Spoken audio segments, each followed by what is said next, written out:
And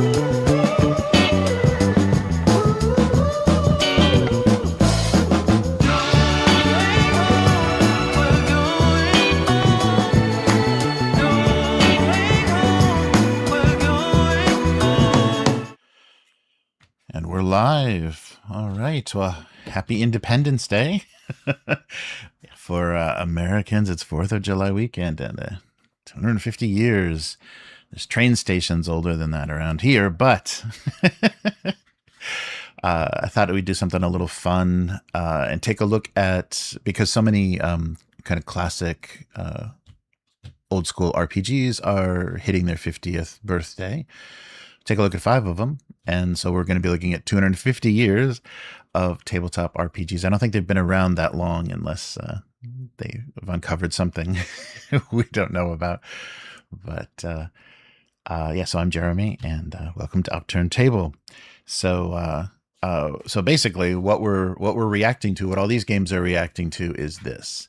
So this is a gift that was given to me, or made for me by Rob, who runs the Osaka OSR group, and he's Menion on social media. But just a recreation of the one of the booklets in the white books in the original brown box. And so we're going to start. This is kind of our starting point. We'll just kind of go chronologically. So just to give you an idea of like what we're talking about, what things looked like back then. We're dealing with this as everybody's like first inspiration for what, when this starts showing up at Gen Con and places, and I think sells out, or that first a set of books and all of their traced, all of their comic book traced art in here that they had to redraw. But some really classic stuff. And so this is 1974. People all start getting their hands on this, and some people don't know what to do with it. Some people are inspired by it, start modifying it, making rules changes, making it more playable, maybe changing the dice. And so we're going to take a look at the inspirations that all sprang from original Dungeons and Dragons. And fortunately, it's become what it is today with 5th edition. And I don't think, and really all of the games we're looking at haven't really, they haven't been picked up by some, large toy company and kind of run into the ground and merchandise to hell. But, I think this inevitably was, because it had that huge explosive success and became the brand name, the Xerox Kleenex of this tabletop hobby. So first and chronologically first, but one of the most charming and wonderful and, kind of direct, like, I don't think this works, let's see what else we can do with this inspirations, is of course going to be Tunnels and Trolls. So this is 1975, and a direct reaction, the more whimsical, more accessible, and basically if you gave someone these original rules and they're like, well, this is not fun, what can we do to kind of change the tone and the feel a little bit? I think that's what this is. So this is Ken St. Andre, of course, and the deadly seriousness of D&D, I think, is what he was reacting to, because it came from wargaming, and the name of the the name of the company publishing it is Technical Studies Rules. So yeah, it doesn't have a lot of sense of humor, even though early D&D did. The rules, that first set of rules themselves, didn't. So basically, stripping away wargaming baggage from the game itself, simpler resolution mechanics, switching to D6s, so something you could steal out of your Yahtzee or your Monopoly board games and instantly be able to play. A little more gonzo and lighthearted in its approach, and at that time, never a giant rule book, although it did eventually get bigger. So this is just a PDF, a free PDF that was released, or not a free PDF, but I think a reprint PDF simulating the first edition from drive-through. So I just printed this out for personal use and just to reference it for doing the solo games, which is another big innovation that they came up with. But I think back in the day, this is probably what it looked more like. And this, in fact, is a recreation of Monstrous Monsters, which was very quickly, I think the next year, 76. This very quickly was another take on this type of gaming. And what is Monstrous Monsters? This is where you're not playing the classic D&D fantasy races, you're playing the monsters. So it's, switching, and right away, Ken had this idea to do this kind of like, but what if you wanted to play the things in the dungeons, the undead? So right away he had that thought and came up with this system, which is, it's the same system, just, kind of reversing the settings. So this is a bit more, this is great. And the recreation of the monster list inside and how you would change. So you have your ads, and we won't go through systems. We'll just basically talk about the, inspirations and how they differed, because we all know, original D&D is all the polyhedral dice. You're mostly rolling d20s for resolution, although there is some d6 and some percentile rolls.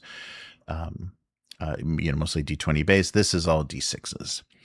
But so here's the look, the typewriter, laid out with with the typewriter and paste up way before desktop publishing.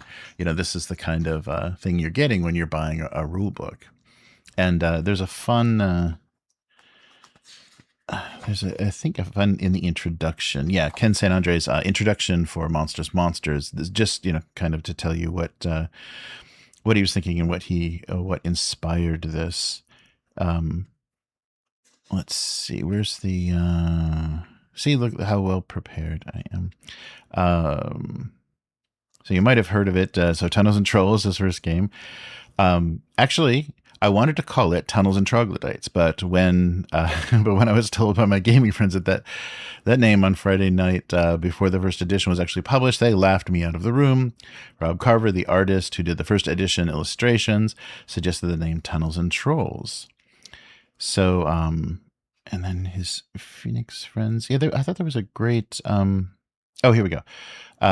So dungeon delving, and you feel sorry for the monsters in it. So the next day, as I thought about it, so his group is saying they played an epic game, lasted more than 12 hours. The players really did a number on the dungeon, so much so that I kind of felt sorry for the monsters in it. The next day, I thought about it and asked myself this question: what does all this dungeon delving look like from the monster's point of view? I've always been able to see both sides of an argument. So what if the monsters had attributes instead of monster ratings? Trolls would be at least 10 times as strong and tough as men. Dragons maybe 20 times more, but don't want to make them too strong. So what else? So all those questions led to the hodgepodge of monstrous stuff I think I might call Here Be Monsters, like the legends on ancient maps. But who knows? Maybe I'll turn it into a second game. Why not? People love monster movies. King Kong and Godzilla are the real stars of the movies that have their names. So written introduction in 1976. So the kind of the inspiration of just, reversing the whole idea. So let's, just flip through real quick. So even, character sheets. I love the typewriter laid out character sheets. And here's how you modify the stats to get your, so what are we doing here? So dragon has 20 times stronger and 20 times the constitution. Nice. Human scum. So this is a great reproduction of the original. And this is this was nice. This was one of the parts of the Kickstarter for the most recent version of Monstrous Monsters, which Ken still owns. Unfortunately, so back to what we were originally talking about. Originally, Tunnels and Trolls was their main game, and how it looks now. I think this is 7th edition, their big deluxe book. So it did end up becoming a weighty tome. But now the rights have gone to the fine folks that published 2000 AD, Rebellion Unplugged, I think. Rebellion is publishing Tunnel. They've done a new edition of Tunnels and Trolls, which is kind of everything that we were talking about, all of the sense of humor and things that existed in the original game are kind of gone. And so, let me give you some examples. So when I'm talking about how they change things. So the names of the spells, for example. So some spells just named things that you want the spell to do. Let's see. Oh, maybe the level 1 spells is what I want. So things like lock tight, take that, you fiend, oh, go away. So not getting too, into the arcane and just, giving you the sense of what a more whimsical kind of magic would be. And if a wizard could control magic, he's not going to name, everything that he does. So much more playful and much more accessible was the idea. So this is, I think, kind of the last published version of the game before it went to Rebellion. And so a really fun kind of modification of D&D. And so let us read let us read from the Book of Peterson. So I've got my copy of Playing at the World, Volume 1. And so we're talking about the, I think it's in the chapter, what's it called? Yeah, The Dawn of Role-Playing. So there's a lot of great, just quick little passages. So this is about the kind of birth of Tunnels and Trolls. So let's see. So in a fanzine, the true threat to the true threat to TSR came from elsewhere, from Phoenix, Arizona. Came to WesterCon a young man named Ken St. Andre, who brought with him about 50 copies of a pamphlet he produced at Arizona State University print shop entitled Tunnels and Trolls. In Phoenix, much like in Arizona, rumors of Dungeons & Dragons circulated long before the rules themselves. The mail-order business of Flying Buffalo, based in Scottsdale, announced the availability of Dungeons & Dragons in May 1975 issue of its newsletter. Next issue carried a review praising the game as an entirely new concept. St. Andre first laid his eyes on the rules around the same time. He was amply qualified as a member of TSR's target audience, a science fiction fan, fluent in wargaming, and an early member of the Society of Creative Anarchisms in the Southwestern branch, and the Kingdom of Attenveld. Oh, I'm sorry, Ken. I can't pronounce anything. Nevertheless, his initial enthusiasm for Dungeons & Dragons soon gave way to disappointment. Quote from him: "When I'd finished reading, I was convinced of several things. Number one, the basic ideas were tremendous, even revolutionary, but that number two, as then written, the mechanics of play were nearly incomprehensible. And number three, that the game rules cost far more than they should. And number four, that 4, 8, 10, 12, and 20-sided dice were too much to bother with." So as I stood up, I vowed that I would create my own version of the game that I could play immediately and that would correct all of these things I thought were wrong with D&D. So he tested variant rules with the local science fiction fans and the Phoenix Cosmic Circle, and so mostly wargamers, risk, and diplomacy players.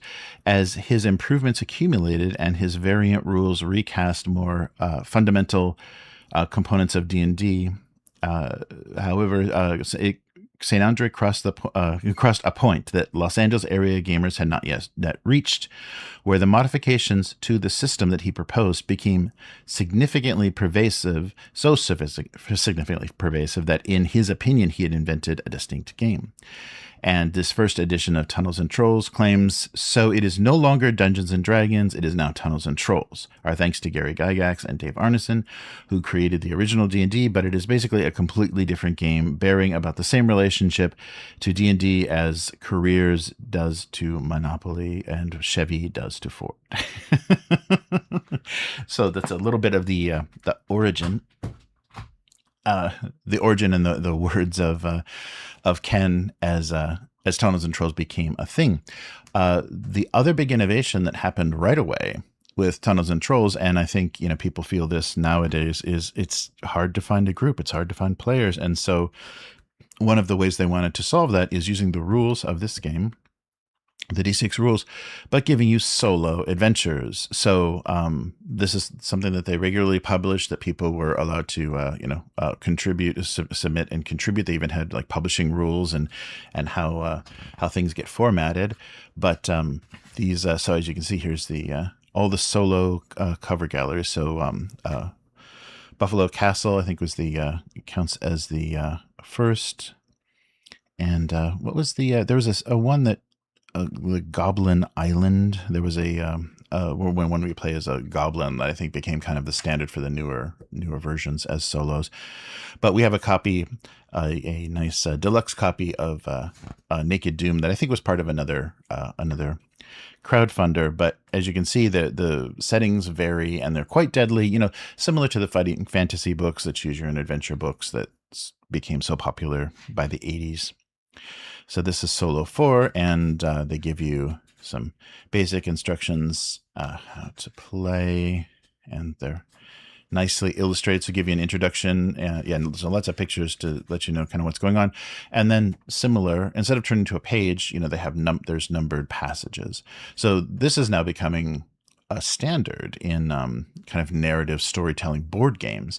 You see so many times there's this big book of numbered entries and narrative play. I think we even did that with the Trudvang adventure game, where we were flipping through a book and reading all of these passages.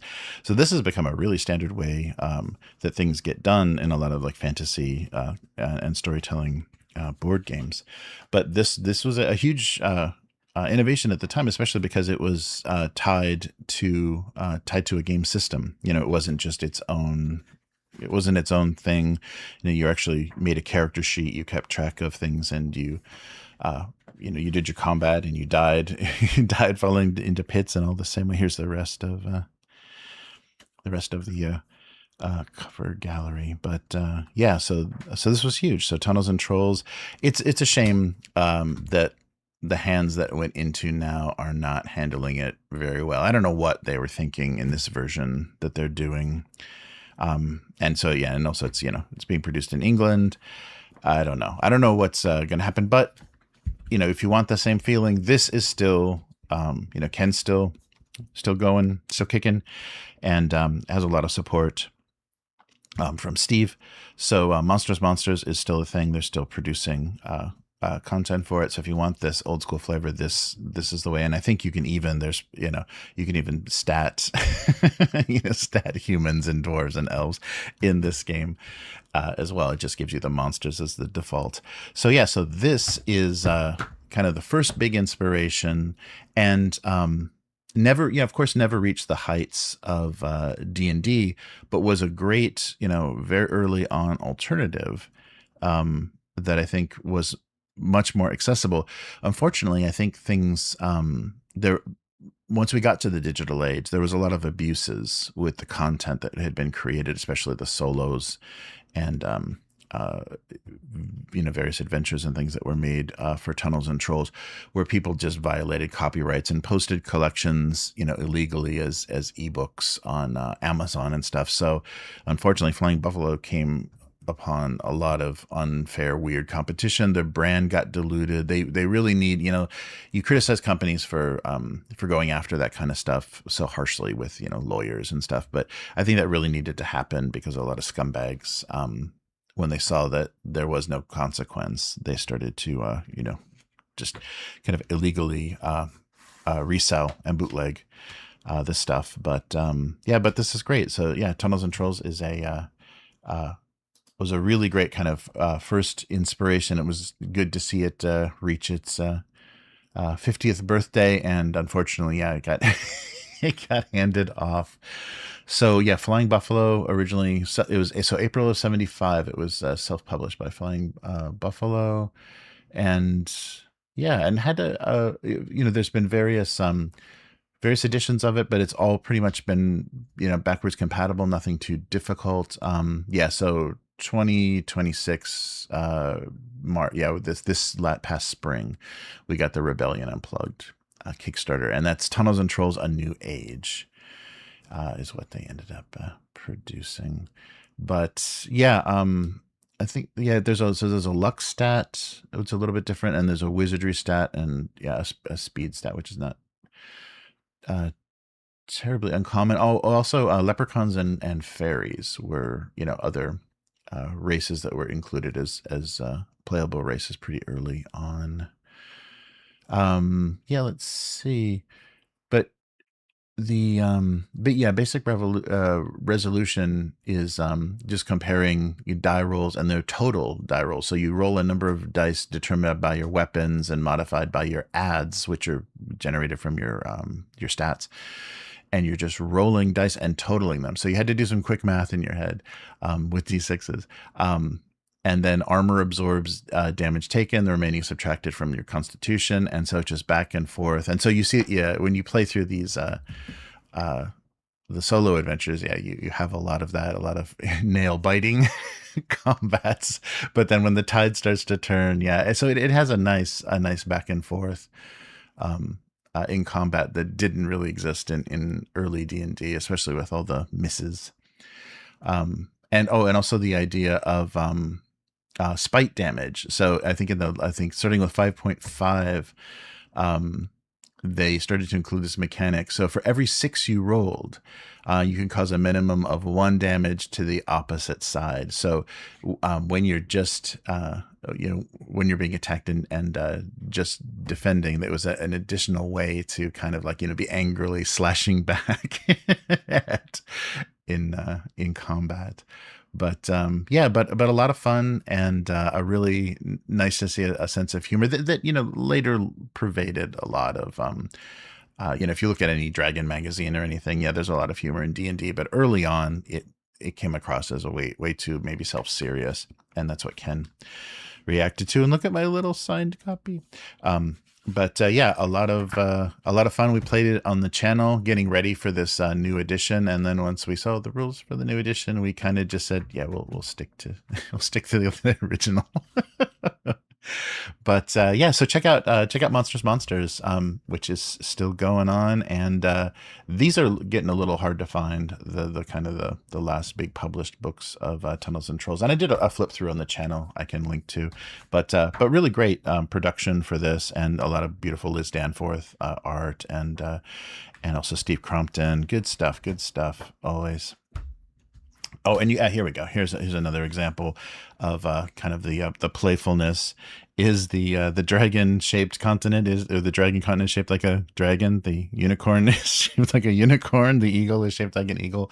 Yeah, very playful, and not too self-serious, but still very very fantasy, D&D kind of fantasy style. All right. So that was our first. That was our first reaction, our first of the people that were independent of D&D. So that means I've excluded games that were TSR published. There may be some TSR employees in some of these games as creators, but I stayed away from TSR published things. So these are the people that were separate from TSR. And okay, so we'll go right into 1976. One of the people that worked with TSR a bit. So Metamorphosis Alpha, so James M. Ward. And so what is this? How is this reacting? So this is, considered the first science fiction RPG. And so, D&D is looking, I don't know, depending on your thinking, but, backward to medieval fantasy, although there is some suggestion of, far forward post-apocalypse. But Metamorphosis Alpha was a forward-facing sci-fi setting. So it's set on a massive derelict generation ship, so filled with mutants and high-tech salvage. So you basically kind of wake up on this ship that you were supposed to, that was supposed to carry, humanity from to some place very far away, that was going to take so long that there would be generations born up on this ship. So it basically was a dungeon crawl in space aboard this ship. They introduced the idea of radiation, mutation tables, advanced technology, and effectively, getting rid of the D&D exploration loop and putting it, or you're taking that exploration loop and putting it into a sci-fi setting. So this is the Lulu print that is available It's still available on Lulu Press, the Lulu print. So print on demand. I should have said version. And so yes, you can still get this, and this is like a just total recreation of the 1976 release. And I guess it's owned. Yeah, the ownership of this is a little funny because they're crediting the TSR rules. So I guess the original rules were published through TSR, but I know that other people were given permission to develop and publish content for this. So just take a look at this. So this is probably, close to what it looked like. I imagine the typeface and stuff has been, updated digitally to give you a cleaner, because this doesn't look like scans. It's too clean for a scan. So it looks like maybe some of the illustrations were scanned and reproduced, but yeah, they reproduced all the tables and everything. They were done, I'm sure, originally much more typewriter looking. But here's your mutations for your character. And yeah, it's basically giving you this giant ship. So you got robots and mutants and who knows what aboard this ship. So this is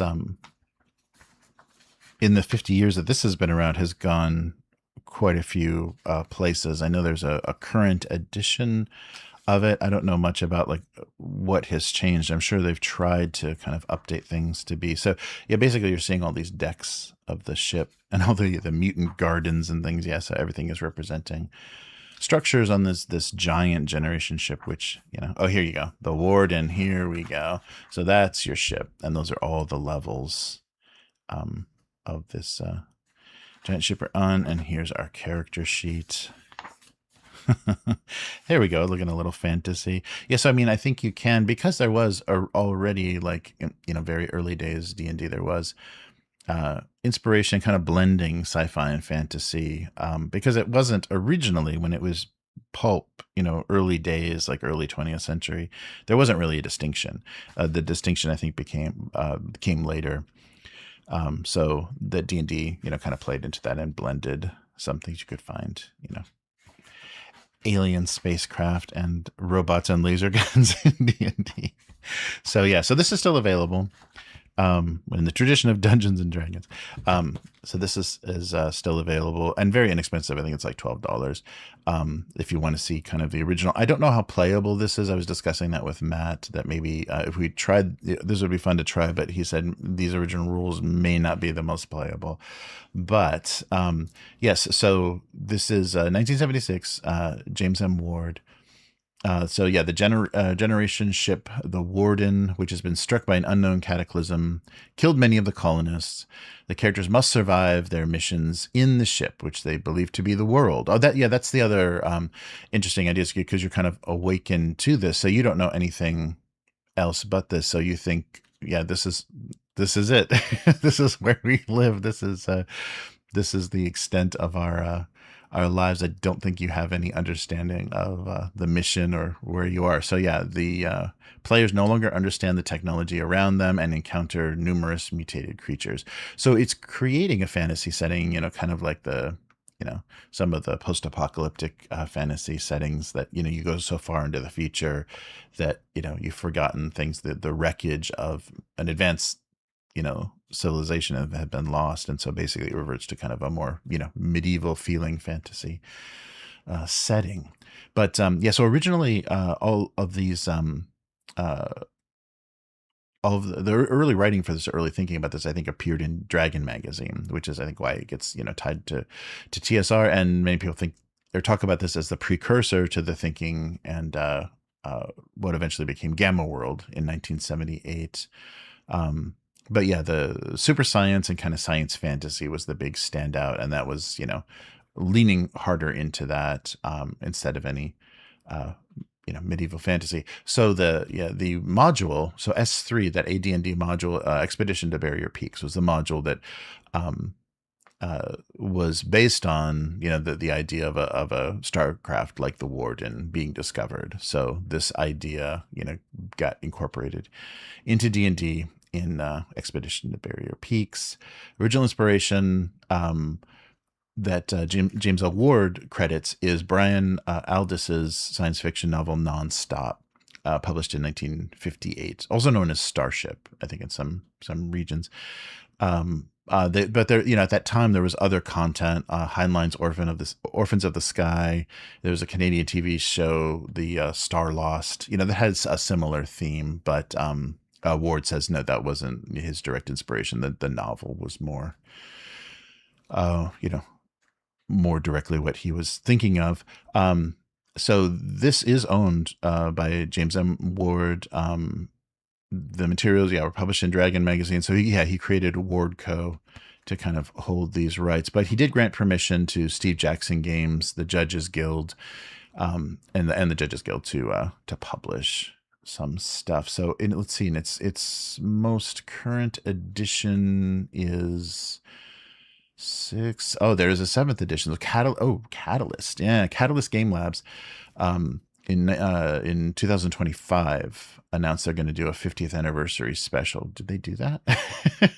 It's 2026. I guess it's this year, right? So yeah, happy birthday this year. Yeah. So this year's its 50th anniversary. So Catalyst is supposed to be doing something. That would be nice if they did something interesting with it. But yeah, so very different, not even, playing around with the dungeon crawling and monsters and fantasy races, giving you a totally different sci-fi based experience. All right, should we look the Book of Peterson? Let me see if there's anything interesting here. Okay.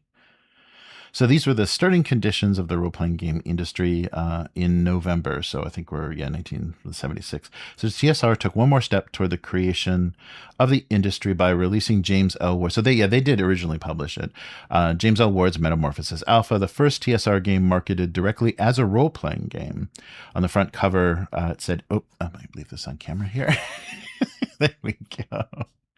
The front cover say a fantastic role-playing game of science fiction adventure. Wow. So that's the first time, that was used, because as we saw, there's no, rules for fantastic campaign with pens, paper, miniatures. No mention of role-play from the original books. Yeah. Interesting. Let's see. The back cover replicated in the advertisement, brands it as science fiction role-playing game with grand tradition of D&D, but Metamorphosis Alpha is one of the new breeds of role-playing games. So the setting is the warden, but you're basically you're using the stat generation 3d6. So the system itself, the mechanics itself don't stray far from D&D. Yes. So Ward wrote about the commensurability of magic and science. While Metamorphosis Alpha is ostensibly a sci-fi game, it still delivers mysterious powers and ghoulish monsters in its play as well. It resembles its forebearer, D&D. Players wander the decks in an adventure designed by a referee, sometimes entering combat, sometimes carting back plunder to a base to recuperate or to follow through on logistical tasks. So Metamorphosis Alpha illustrated vividly how underlying principles of Dungeons & Dragons may translate into a game without dungeons or dragons or any fantasy trappings. Interesting. That was the big, and I think that's it about the origin. That's all Peterson has to say, at least. But quite a fun idea, and I really would like to play some version of this, maybe not with the D20 rules. And that's the scary, those words though, that D&D could be adapted to play other things, is the scary curse we're all afflicted with now, where 5e can do anything, can it? All right, so moving on to 1977. So where do we go from here? Well, of course, we stick with the science fiction, and we go to my well-worn rule book from Traveler, 1977. So again, stepping outside the dungeon, but not no, you're not being confined to a generation ship or any kind of limit. You've got the entire galaxy at your disposal. So yeah, you're not. There's no pseudo fantasy aesthetic. Traveler, is really showing now that an RPG can work in any genre. It's not like restricted to tactical, war game inspired medieval fantasy. And it introduced sci-fi with a setting completely different and a completely different mechanical backbone. So no D20s, 2D6. It liberated from the class level structure. Its life path character creation system, where you could potentially die if you kept pushing, kind of push your luck mechanics, but you could die, during your career, in which you'd have to make a new character if you wanted to play. So legendarily brutal for that sake. And so let's just take a look at this. So this is from my now deceased. The box is no longer with us, but this is from the box set that was released. This might be a little bit later. Yeah, this was from the box set that was released in '83. So this is not going to be. I think there were the original books for Traveler were the smaller size. But I just wanted to give you a little, sense of the rules are still looking, layout, and the rules are still all looking the same, but, huge, much bigger. And there's an example we'll talk about. There's kind of a few honorable mentions at the end that I didn't have anything physical for, and there's reasons why I didn't really want to include them. But this is, more world building, more, expansive than a continent, or even a planet that you would be creating for D&D could be, because you'd be traveling worlds and creating different cultures, and so a lot of the mechanics led to that, and then also more ideas of futuristic, military, medical, how all of those things would work, but. Yeah, this is something that I think also. I mean, Matt's a huge fan of Traveler, so it'd be fun to try a version of this. I don't know which version that would be, because I think Traveler is now Mongoose. I think publishes Traveler. Also, same as Paranoia. I think those are both published by Mongoose. But yeah, this was. And especially for the things the alien, the animals that you would encounter in alien worlds. But lends itself to a huge scale, and and of course at this time, we're talking 1977. There might be something that made me want this game. Star Wars. That I think we had the 2001 Star Wars, and so things were making people think about these settings. So when role play started to become a thing, of course you wanted to have a sci-fi setting that wasn't restricted to one ship. But so this really hit that sweet spot, and it being so different from D&D, I think was and for me too. I remember just without now the more recent versions have big starship illustrations and stuff, but this looks so adult in the early 80s for me. And even I think the original books, they retained this look in a smaller format. This looked like, well, this is the sophisticated game. I'm stepping up to this game because look at how it's presented. It's looks like some sort of technical manual that you'd find on the starship. The way it was presented. So yeah, this is Game Designer's Workshop, and where are we here? Yeah, so the designers Mark Miller, with help from Frank Chadwick, John Harshman, and Lauren Wiseman. So editions have been produced for GURPS and D20 systems, but the original system being 2D6. And of course, what would Traveler be without? Oh yeah, there's the character sheet. And what would Traveler be without tables and charts and tables and charts and tables and charts? So calculating the math gets a little more difficult than just adding D6s. In Traveler. So and that's I think there are the kind of science fiction, the kind of or space, maybe more space fantasy, science fantasy, space fantasy, that Star Wars and Space 1999 and even Star Trek were. Star Trek is not super hard science, but it attracted those people, and I think this game also attracted the people that really wanted to do the maths and calculate travel times and fuel usage and things. So Game Designers Workshop. Let's see. Yeah, so you're creating characters on a ship that are going to be traveling to star systems. So exploration, ground and space battle, and also interstellar trading. So kind of the early beginning of kind of 4X. It's a common genre now. For computer games, computer RPGs, is that exploration, extermination, trade, and expansion. I guess it's more the kingdom building.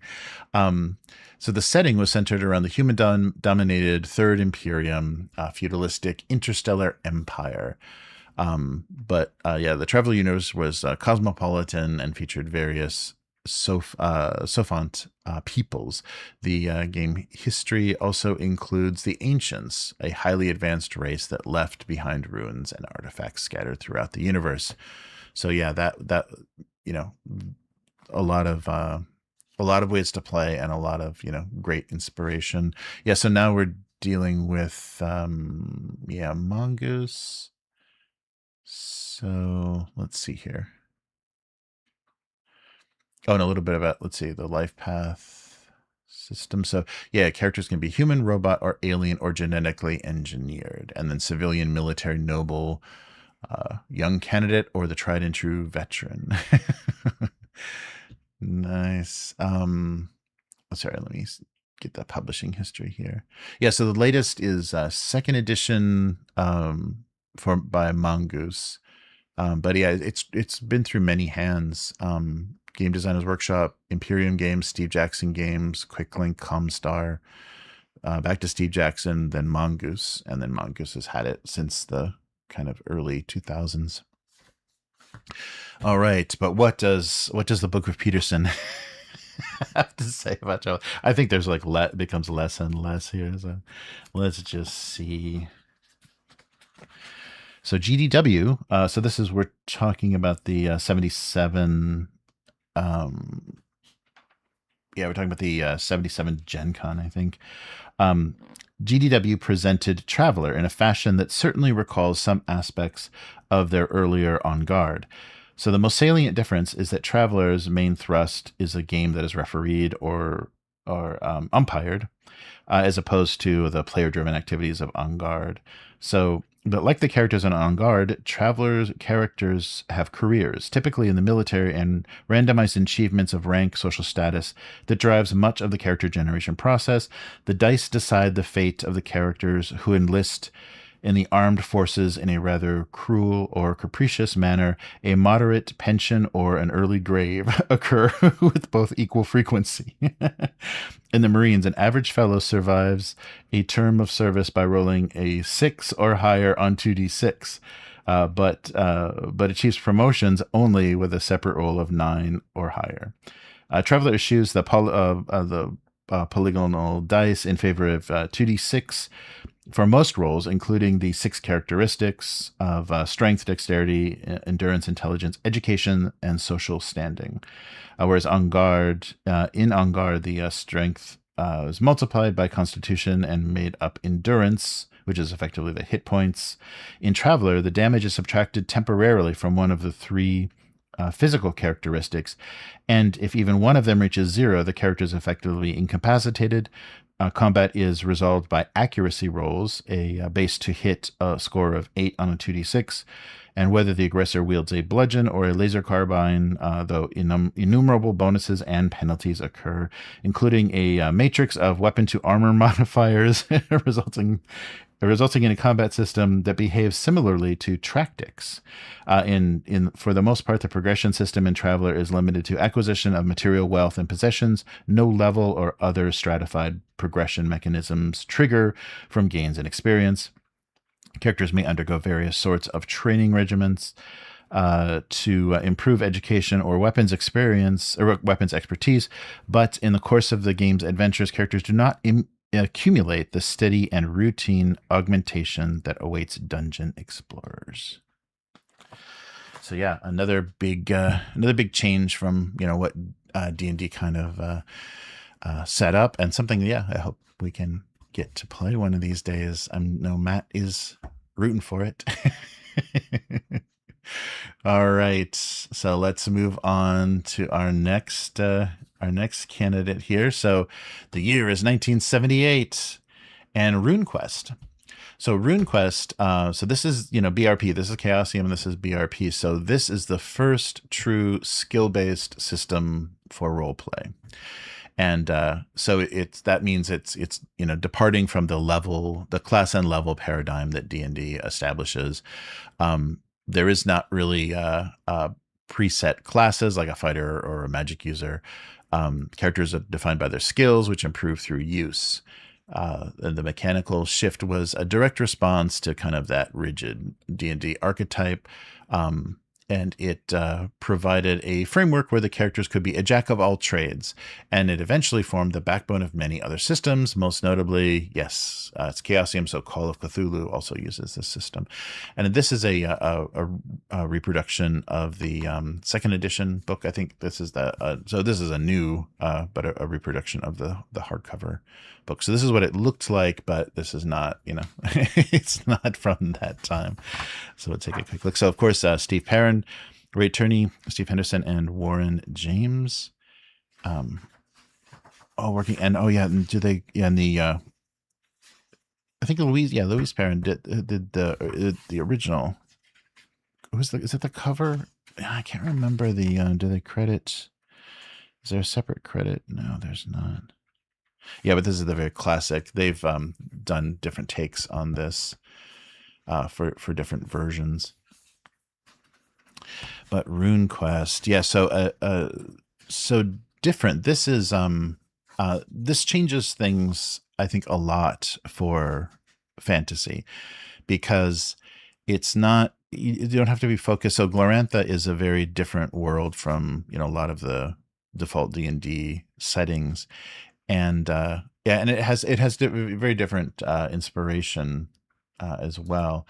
So I think the biggest difference, the thing that that I had to kind of get used to, is going back far enough that people's ideas of their gods and what magic was, and basically they're thinking about their goals and things in the world is very different. It's not the tropes and kind of stereotypes that you already kind of had in your head from Dungeons and Dragons. So it's very different thinking about what you're trying to do in this world and who you are. And that it was very different for me. So originally, Greg Stafford, the designer, was working on a board game. And I think, there's a funny quick aside. I think, I hope I'm not getting this wrong, but I think there's a story that Greg Stafford is actually the owner of the first box, D&D box of the little white booklets, because he ran into Gary Gygax, or whoever was handling the publishing of the books, and he said, what have you got? What are you doing? Oh, this. Oh, can I buy one? And so he gave him cash for one at the print shop. So he owned the very first copy of D&D. Anyhow, moving on. So Greg Stafford was working on a fantasy board game, White Bear and Red Moon, which he later renamed Dragon Pass. And of course, you probably know the computer game that's been around forever. That is basically management of a tribe. And so that game was later marketed and produced by Chaosium, but and Chaosium also published the first edition of Runequest and the setting of Glorantha, which was established for the White Bear and Red Moon board game setting. So already by 79 was this. Wow. So this is a reproduction of the 1979 edition book. Nice. So the big difference is we're dealing with dealing with D100s, and it changes things a lot. I mean, it's not, you can just multiply a d20 roll by 5 and you're getting the same kind of result, but it feels, when you're rolling this, it feels like there's so much more margin for error, and it has a very different quality when you're dealing with d100s. And then also in that that whole 100 point spread, a critical success is a 20th of your target number. A special success is a 5th of that target number. But failures, if you're rolling high enough, if you're rolling 96 to 100, that's a failure. But specifically a fumble is, rolling 100. So it has a very, very different feel in that way. And the combat was more designed to recreate more of a live action combat. So you have hit locations and things that I think were new. I think this was the first game to kind of use that. So, if you're hitting someone and so you can target, I believe you can target a body part. So if you want to, take someone's weapon away, or, not let them run away, you can target which part of them, which increases the difficulty, but also gives you a more desired effect. And the fun thing about the advancement is things that you used. So skill advancement, you use the percentile dice.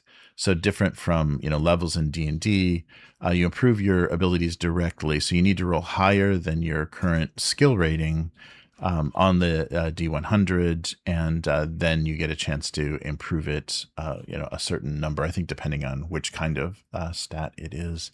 But that's much more interesting. So, if you're creating a character, and you kind of like during character creation, you're going a certain way, but you end up playing it another way. The character grows with the way that you play it, because you're doing skill rolls. So something that you didn't think you were going to use, a skill that you didn't think you were going to use, that you end up rolling all the time. If it started out low, it ends up much higher. You didn't put any points into it, it ends up much higher just from use. So I like that about it, and it gives you something that happens between every session.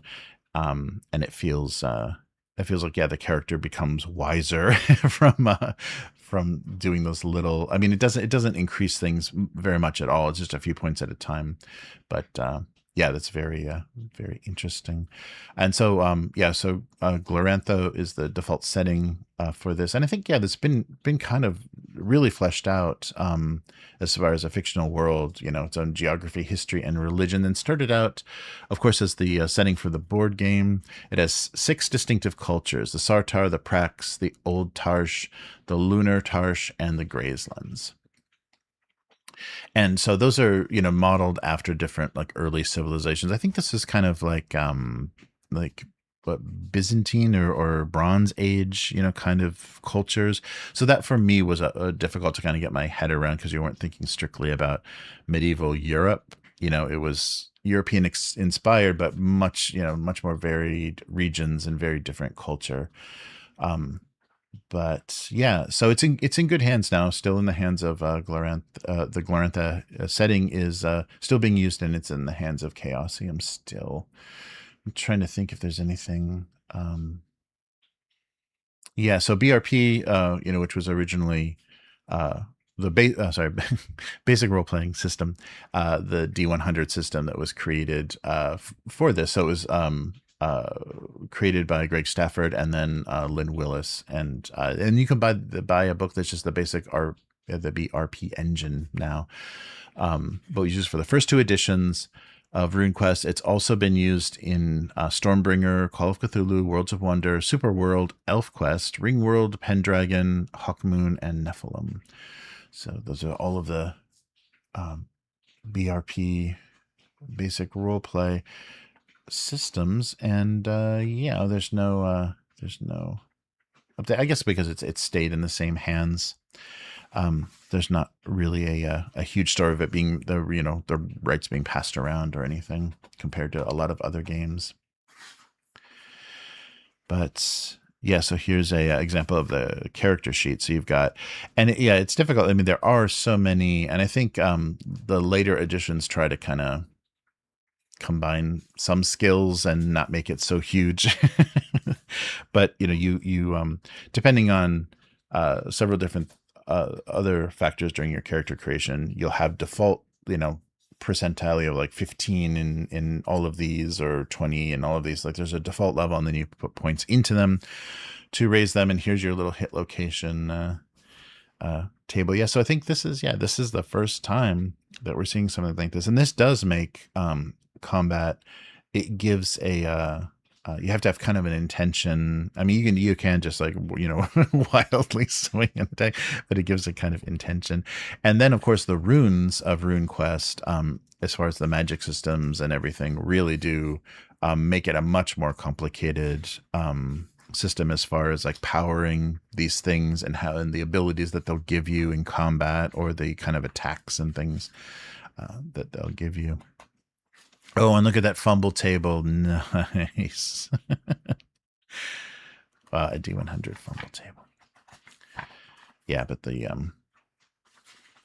range of failure is oh, and that's the other thing too that's really nice. And I don't know if this was part of the original conception of it, but for the game master, how far under you are, shows how successful. And so it also, for social roles and things that you're doing, other skill rolls that may not be combat, it gives the game master a nice sense of the how successful that was. Yeah, you succeeded, but how successful was it? Barely? Was it over? It was a huge success. That having that 100 point scale is nice, because it does color the roles a little bit more, giving you a sense of oh yeah, that was really effective. That was a great a great speech. That was a wonderful whatever song, whatever things are rolling on. But that is a thing that I like about the D100 system. Yes, already we've seen a 2d6 system, a D100 system, lots of D6s system, to get away from having all of those. And it's funny because of course we know later on games like Dungeon Crawl Classics lean heavily into switching around the wacky size of dices, and there's even games that are all based on which size die you roll. So here's your runes. Starting here, here's your runes of the rune magic, and basically anybody can use this, because you're kind of there are specialized, but these can affect anybody, and the way they align themselves and what they give points to. So yeah, much more interesting and complicated system than D&D, but not technically, like in a not like mathy, like crunchy and mathy, but in a way that makes it more thoughtful and getting at something very different, I think, than what the D&D adventurers are. You've kind of left your home as an adventurer seeking fame and fortune. That's not what Runequest goals are at all. I mean, it may be to achieve some sort of power or some sort of status in your village, but there are other, I don't know, like more esoteric or more personal goals and things, especially with the the magic system, pursuing causes of life, or pursuing causes of death, or it's interesting. It changes the thinking, and it was hard for me to the first time I played this to kind of get my brain thinking differently, because I've been so conditioned, because for like a lot of people, D&D was the first game that I played, so I was kind of stuck with those kind of tropes. And it's good playing a game like this to break yourself out of that. But yes, so Runequest. So what do we have? Consulting the let me see. I think there's not much. These last two games, there's not a heck of a lot, I think, mentioned. But what are we talking about? So Gen Con in 1978 is what we're talking about here. So we got the Player's Handbook, followed up by the Dungeon Master's Guide. So Advanced D&D was already taking money out of Arneson's paycheck. But so already in 1977, we see hints of the alarums of role-playing, a version of White Bear and Red Moon that Steve Perrin and Greg Stafford had undertaken was soon to become Runequest. That's it. They don't go into any, let me see. So these products build themselves as role-play games. Over. Let's see. Yes, so we definitely have. There's just in a few years. There's so much more competition. Is this specifically referring to RuneQuest? No, I don't think it is. Yeah, it doesn't mention. Oh, I didn't check. Let me just do do a quick check of the basic role play to see if he mentions the birth of that. Let's see here. The basic set. No, it's not its own thing.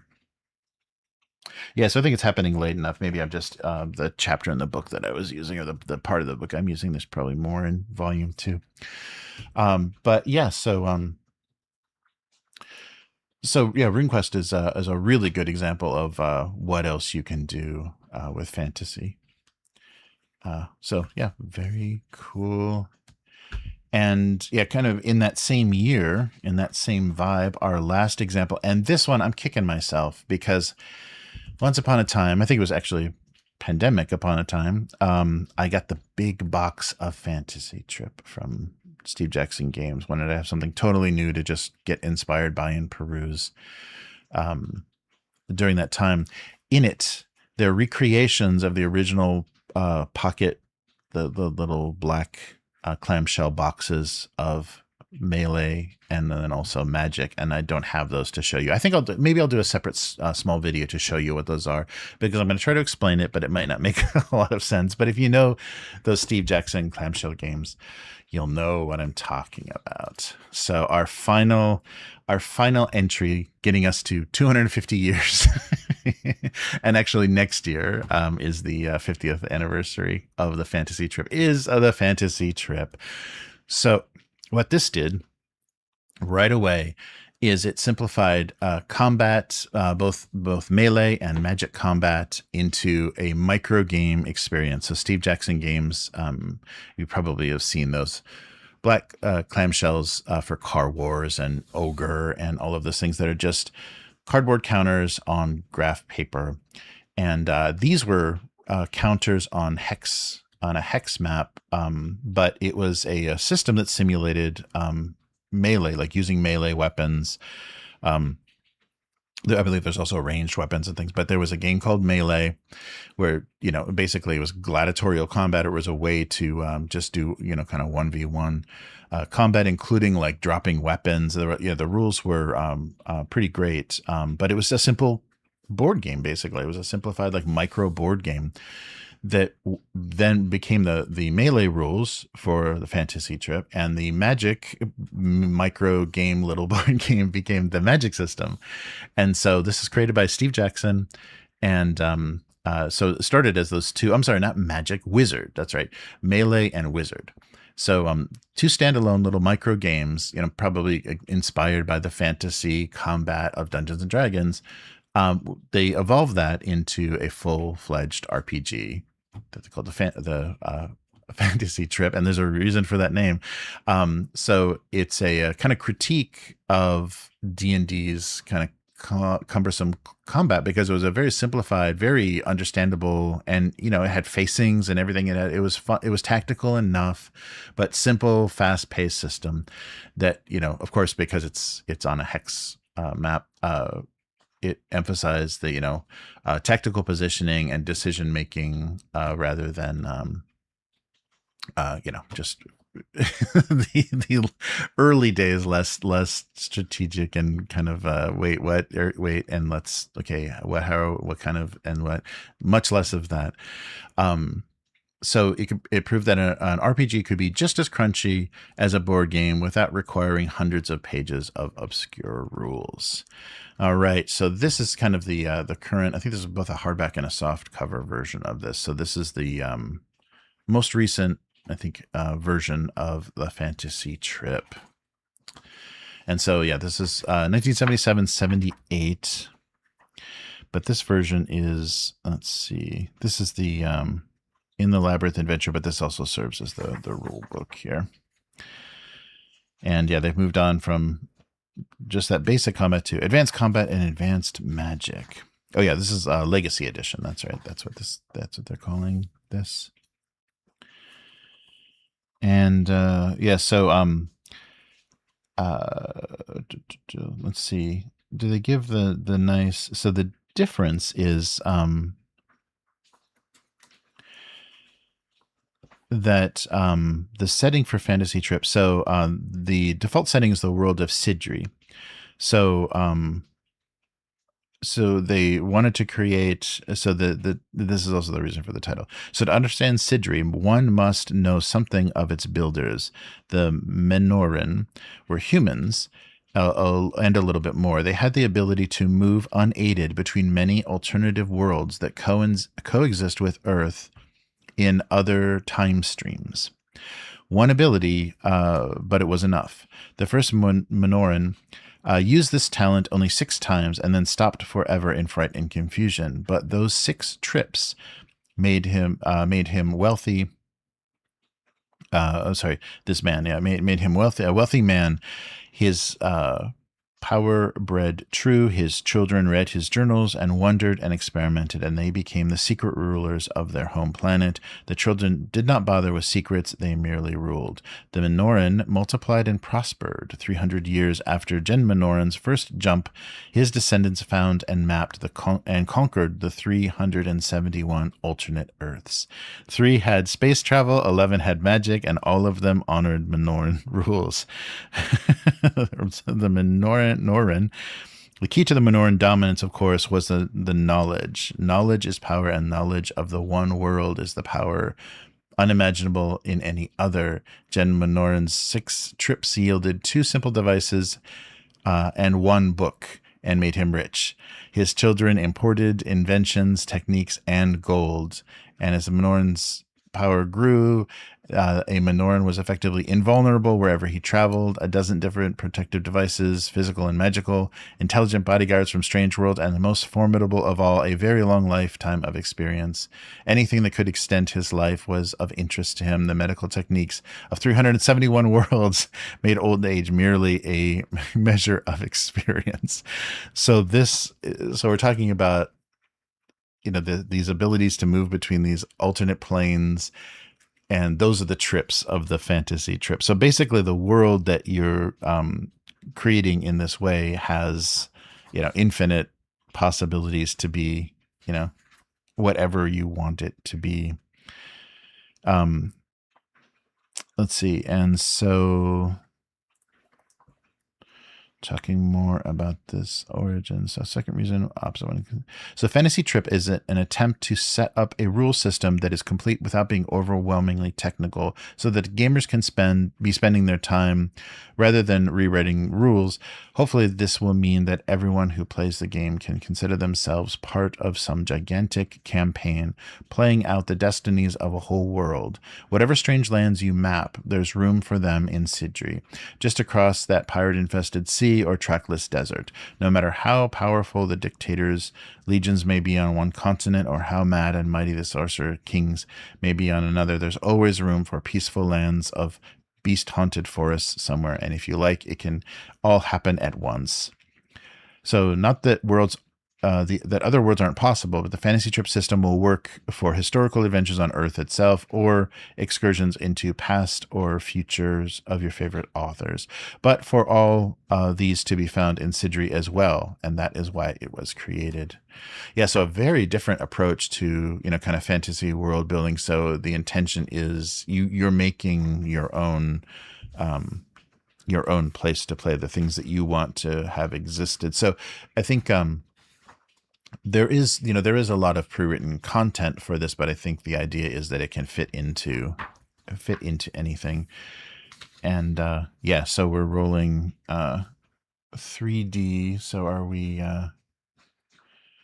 let me double check here. Yeah, so still being published. So the last Legacy Edition was published in 2019. Yeah, so they did, maybe that was a crowdfunder, and they did a huge box of everything that they had produced for it, as well as reproductions of the pocket games of Melee and Wizard. So yeah, I'll show those. I don't think I've ever showed those, so I'll show those off. But yeah, D6s. It's a point buy system. So you have 32 points to create a character, and of course, Melee and Wizard are created by the games, or you're using the micro games.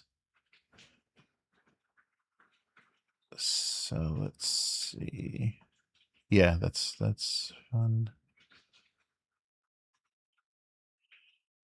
So with the Legacy Edition, oh yeah, that they reacquired. So I guess the rights to this were gone. Yeah, Metagaming Concepts. They just started their micro game line. And they did a micro game. Oh, so that was the origin of the micro games. So sorry. Yeah, so the Legacy Edition is kind of they I guess reacquired everything they needed to Melee Wizard, Death Test 2, Advanced Melee, Advanced Wizards, In the Labyrinth, and Tulkarn Lair. That was everything that was in that set. That's right.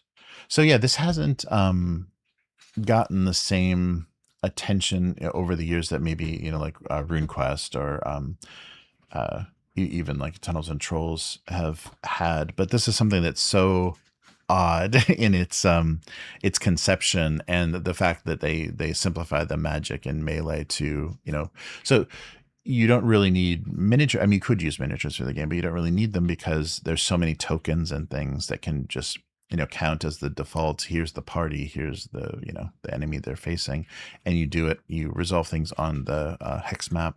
Very strategic combat on the hex map itself. And yeah, basically pretty straightforward as far as character sheet. So you got what? Strength, IQ. Where are our stats? Dexterity and MA. Oh, sorry. Intelligence. Yeah, strength, dexterity, intelligence. And casting a spell comes at the cost of strength. Oh, so almost like blood magic.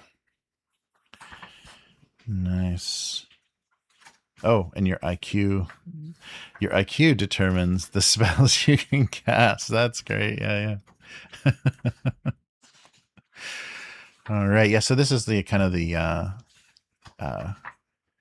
final, direct inspiration from that time. People kind of, and there's other things as well. We've got a couple of honorable mentions at the end here, but this is the thing, a product of that time, like Steve Jackson directly affected. And I don't think there's many. I think it was just around the same time. So this is around the same time as Runequest. This early idea of the fantasy trip, being the kind of reaction. So Jackson did not like the long and complex rules of original D&D, especially the character creation system with its randomly determined attributes. So the house rules became this house rule became a way to reduce the randomness in favor of giving players some sort of leeway in creating the kind of character they want.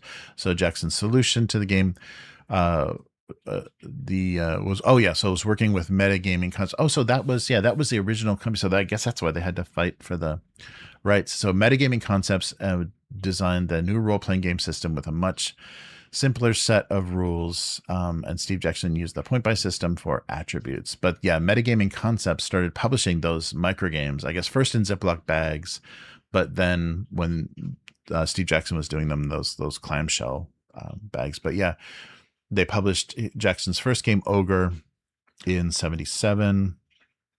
And then Fantasy Trip Melee. So it was Fantasy Trip Melee, but it was just the combat. It was just a system of combat. So it's clusters of, what is that? 7 hex kind of locations, and I think there's like there were like cardstock ones or default maps. I think there's default like paper map in the original version, but since then they've made various versions of it. And you can place different obstacles and things on the board, but you can have a default kind of hex map that is your battlefield, and you have your little square counters that fit in the hex, but can also give you facing, which is very close. So this is the very, very early days. So Melee and Wizard established what they were going to do for combat and magic rolls, and then Jackson wanted to produce a complete game from that with more than just combat. So they came up with rules for the game master as well as a complete adventure.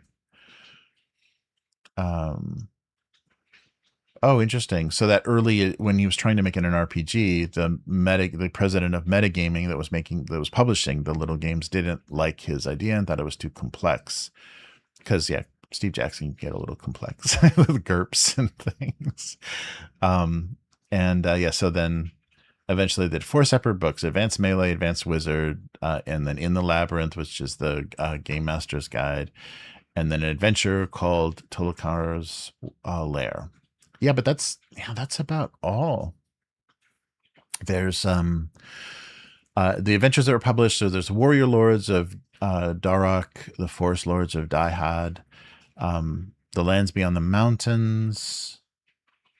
Oh, and then there was a Thieves World license campaign. Oh, that's cool. That was published by Cassium. Very, very different. So it doesn't quite get the love and attention. It's a very odd and interesting system. And I think playing, kind of being forced to put, either miniatures or tokens on a board. This is not going to be theater of the mind for combat. They want it to be a very physical thing. Oh yeah. So Advanced Magic, Advanced Melee is all in this book. Oh yeah, here you go. So here they're even giving you examples showing, dungeon crawling and things. So yeah, you can build that. So yeah, basically it lets you, with these little 7 hex clusters, you can build out any kind of dungeon or area to crawl. Yeah, so they're showing you a lot of the directly. So never quite left the that original idea of we're doing fantasy combat and magic on a hex map. Oh, and here's our village of this first adventure. Yep, and it's even on a hex map, even there. Look how everything is canted different directions because it's on a hex, it's not on a grid. Nice. Yeah, but the idea of just being able to put any kind of thing you want in here, because this is all alternate dimensions of, an originally Earth-based world, but everything can be how you want it. So it's quite a trip. So yeah, a very interesting, and these were the first games, the Steve Jackson, those black clamshell games were the first games that I ever picked up, because it's the only thing you could get somebody to play with you very easily after school and stuff. There were so many people that even if they thought maybe D&D would be fun, you just couldn't. There either wasn't the time or they weren't going to learn anything. So my loyalty to Steve Jackson comes from that sort of stuff. All right, so there we have it. This is a 250 years of things that aren't D&D, but we're kind of taking the ball and running, either by house ruling things so much that it becomes a totally different game, or it becomes a what are we putting here? Like we do this, or we have something that is totally new and is rethinking what role-playing games can be. But so I had physical stuff. I mean, only I think this is authentic and it's only from the 80s, but all of this other stuff is reprints. So this all of it is most of what you're looking at is still available in physical versions, a lot of print on demand.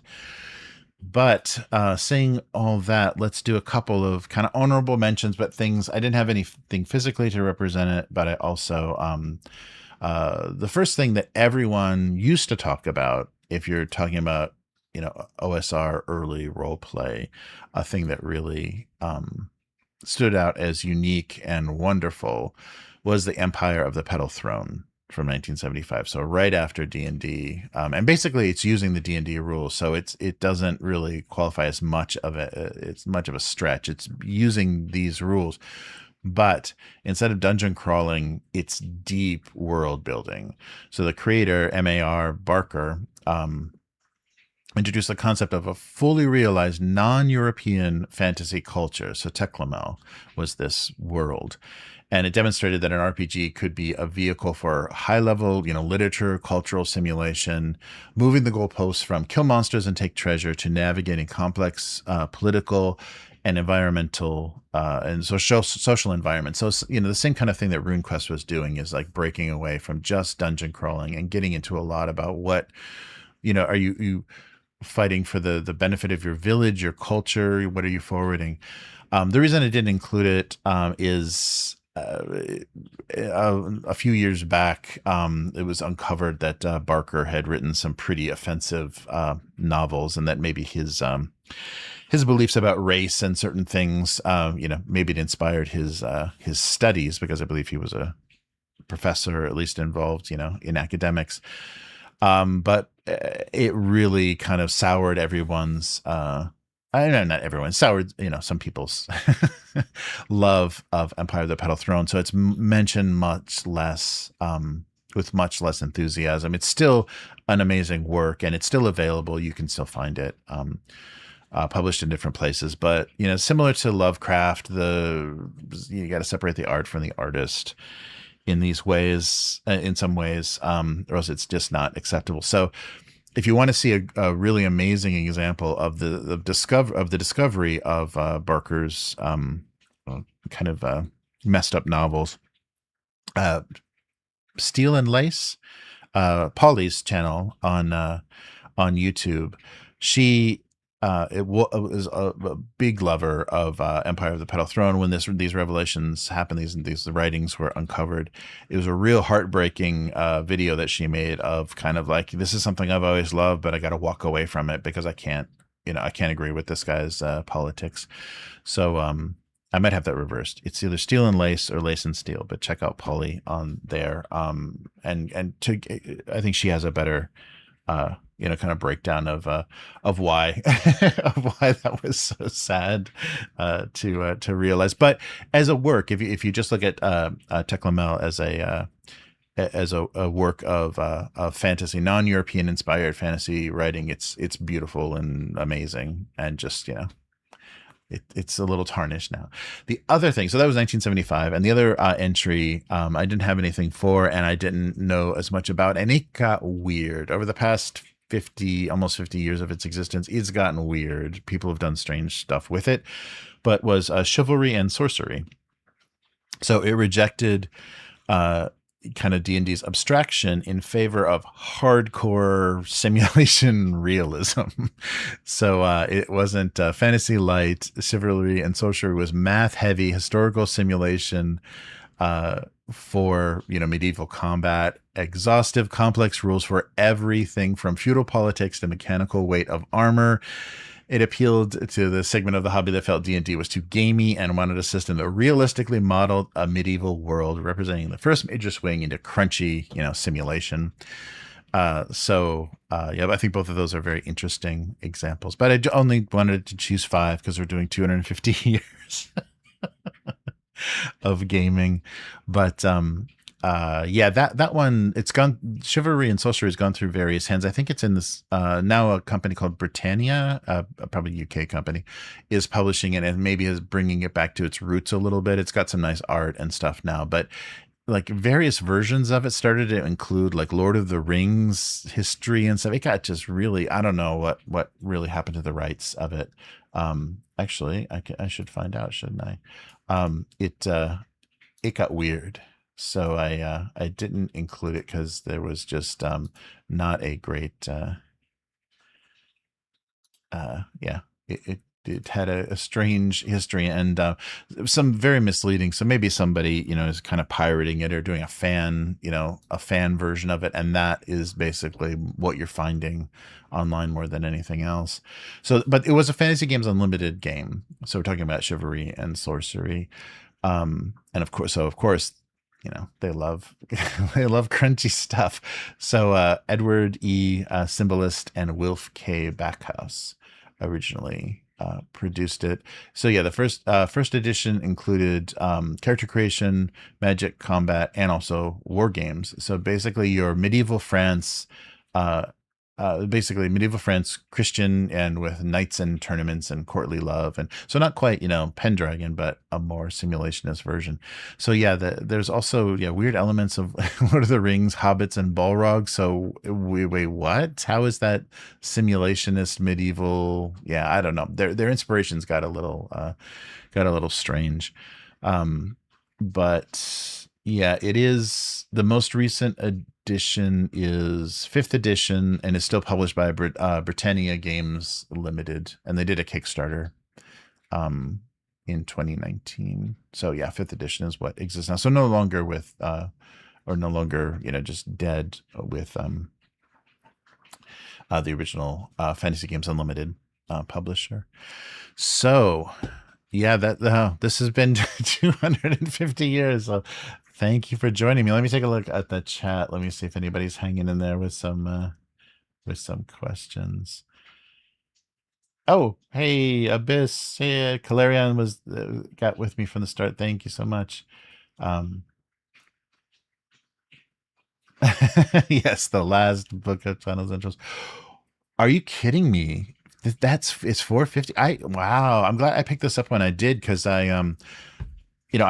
just had a bunch of PDFs and I was like printing out things, and then I got on this kick to start buying. So I started buying like physical, because the solo stuff has always been cheap. But yeah, so I picked this up for maybe $50. So wow, that's crazy if it's that much. It's in really good shape too. So that's funny.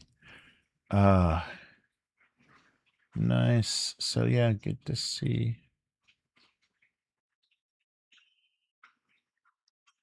All right. Yeah, so it was fun to to go through everything. I was trying to come up with hey, and Judge Dredd made it. How's it going? I was trying to come up with something fun to do, because I hadn't prepped. We're down Matt for this weekend, and I didn't prep enough for our usual old school essentials. So I thought we'd try to do something fun and go through some of this stuff. And when I kind of looked at what was coming out in the 70s directly, that was a direct response for D&D, I realized, I've got a lot of like reprints and stuff of a lot of this stuff, so we may as well take a look at it.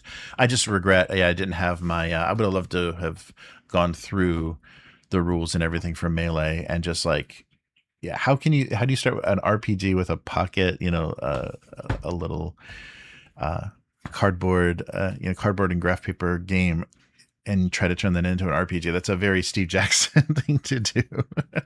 But yeah, I thought it was fun. Oh yeah, these are the only original books, and look at the wonderful condition they're in. I think these were in a backpack, like going back and forth to school endlessly. That's why they've rubbed against each other forever.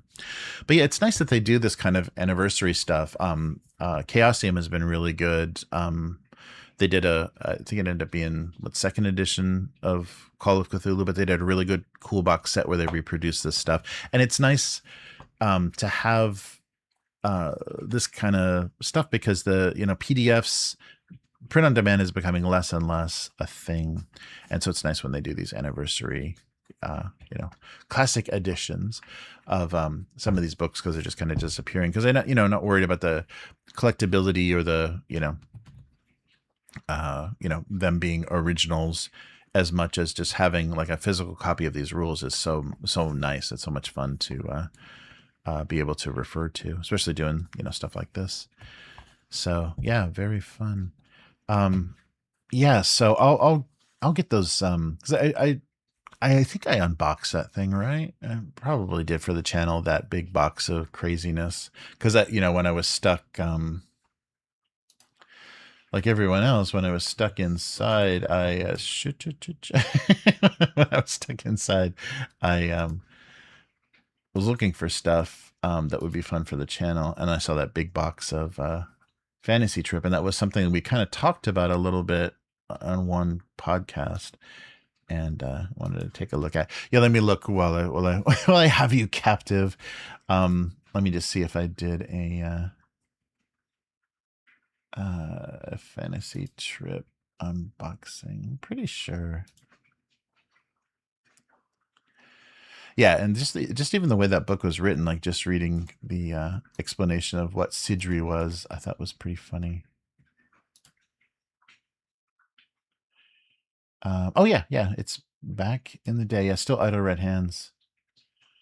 But I did open all that up. So yeah, let me. I'll just paste this. Yeah, so that's the video from back in. When was this? Oh, they don't put it on the thing. Sorry, it's going to make some noise. 6 years ago. Yeah, it's got the old Idle Red Hands opening and stuff. Wow, yeah, 6 years ago. The 2019 Kickstarter. Yeah, that was nice. They when they go all out, they've still got that stuff hanging around, so they'll sell the Kickstarter versions on their, what is it, Warehouse 31 or whatever the Steve Jackson online store is. But yeah, fun stuff. So we hopefully we'll try out some of this stuff. I mean, it might be fun to just, even if the rules are going to be rough, to just roll with it and see if we can give it a shot with like some of these first editions of these rules. And Fantasy Trip is something, I think, because there's so much stuff for it, it may not work well on a VTT. I mean, I guess, yeah, tokens work fine on a VTT. So you just have to make all the tokens. Maybe somebody already has. But this is something that probably was more fun to play in person. But yeah, we'll get some of this old stuff going. Yeah. So that I Want It All box is is on. It was already on the channel. So yeah, you can see the cool little pocket boxes and what Melee looked like. But cool. Well, yeah, I appreciate having everyone hanging out with me on the channel. Yeah, it predates Calarion. Yeah, that's right. Old stuff. Yeah, it was back when it was Idle Red Hands, and that was when Idle Red Hands kind of died, during the pandemic, and yeah, that was kind of the rebranding and rebirth happened when when life started to return to normal.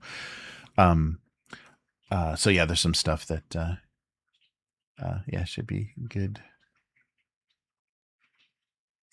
Oh yeah, no, that was Matt. Yeah, that was right. That was Matt's Goodman Games big box. Yeah, this was just a collection of everything from this Legacy Edition Kickstarter from 2019, and they had already fulfilled, so they had some of the big I Want It All boxes, like the Monster Pledge, but they were pretty affordable. It wasn't expensive at all. The shipping was a little dear to Japan, but I was like, I'm going to eat it just because I really want to have all of this stuff, and then getting it over here will be worth it. That's the thing. Dealing that kind of limits me is there's a lot of publishers that just will not ship, internationally, and it's just become such a burden now, and especially for crowdfunding, they don't even go near that because it's too scary. It can eat up all of their profit from any campaign. So yeah, so this is, it was very fun to just kind of go through and just look at how everyone just did a different take on D&D, but still I don't know. I mean, I think it was just D&D, everybody else was kind of doing their own business thing and made their own companies to publish stuff, or like Fantasy Trip, they worked with another company to publish stuff, but they didn't have the kind of maniac business guys that were only thinking about the money that TSR got involved with right away. So you saw a lot of, like, when you read the history of early D&D and stuff, they didn't have any idea what they were doing with some of the contracts and stuff. So it really became a mess, but they had such a massive success on their hands, and maybe nothing else. Even though these original rules just hit the kind of hardcore, hobbyists that were looking for this kind of thing, and became legendary. Like that passage from Peterson was saying, the word of mouth, spread D&D in the early days. Like, you've got to say this is something different. We've never seen anything like this before. And so, this became the first role-playing game that anybody even talked about, even though it's not calling itself a role-playing game anywhere, but this became the first role-playing game. And so then as soon as we hit the early 80s and we had the boxed sets, the more accessible box sets, the larger format stuff, that was it. And I don't think anybody got, to that point. Traveler did a box set like this. These are from the box set of Traveler, but it became, less weird, picking up that stuff and making it, I think, much more accessible, which was, I think, a big deal. And then once they came up, once basic D&D came out and they made stuff a little bit more playable and more understandable, I think that was it. Even if somebody had a good idea or a better idea, it was too late. Like it already caught fire, and they got so many creatives behind it, doing modules and stuff. I mean, that's the thing. Like there is, like, none of the systems we've talked about have that breadth of pre-written adventures that D&D had just within 10 years. I mean, that was just an insane amount of content. And I think the rest of these were games that, like, you're going to build your own world, you're going to do your own thing. You're not purchasing anything else from the company. And maybe, D&D figured out, yeah, we can keep them playing B1 and then B2 and then B3.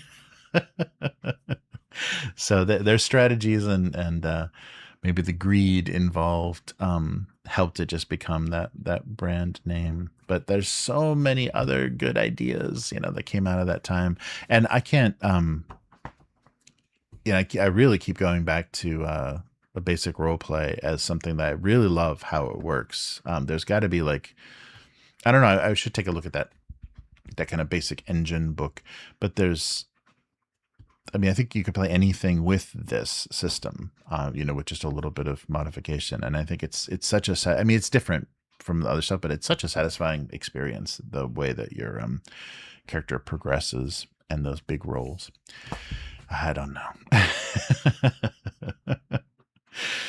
But yeah, we'll do some stuff, and maybe playing some monsters. Can you imagine? That might be stupid fun too. Because I think the character generation is so fast on this. This might be a fun thing to do if we just have an odd collection of players. Well, cool. I think I'll wrap it up. Oh wait. Oh wait, the raider leader clearly propaganda troops, when you reach the camp and somehow got surrounded and flanked them all sides. Oh yeah, that's right. Sorry, yeah, you guys are screwed. Yeah. Actually, hey, how did you know, Abyss? I think you already guessed what you guys are in for. But yeah, so we'll be back with the weekly next Thursday, and hopefully next weekend we'll get back to some old school essentials and find out what those dervishes are all about. And I'll just warn you now, it ain't good. They're not anything good, those fanatics. But yeah, thanks so much, and happy 250 years of wargaming, or wargaming, of tabletop RPGs. That was my idea. That's the idea I had, and so we looked at, and it's insane though that all of these games are 50 years old. That's insane. We've got so many 50-year-old games now. The hobby is aging, but it's just getting weirder. It's not getting yeah, it's funny. It's in a really funny trajectory right now, and I don't think anybody, even though so many of these creators moved into computer gaming and video game work, which it was just amazing. So many of the classic, the TSR guys and the early game designers, a lot of them moved into computer games, but I don't think they ever anticipated this weird VTT situation we have now. It's with social media and playing on a weird computer space. I don't think they anticipated that. I don't think they would I don't think anybody wants to do that. But yeah, that'll do it for this time. I will be back.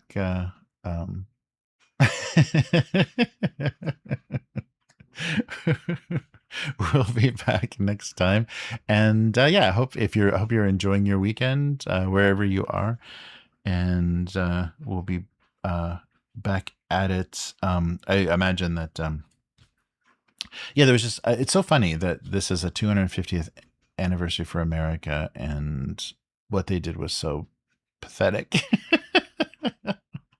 Flyovers, jet fighter flyovers, and blood sport. That's what America is now. All right. Well, take care, everyone, and I'll see you again soon. Goodbye.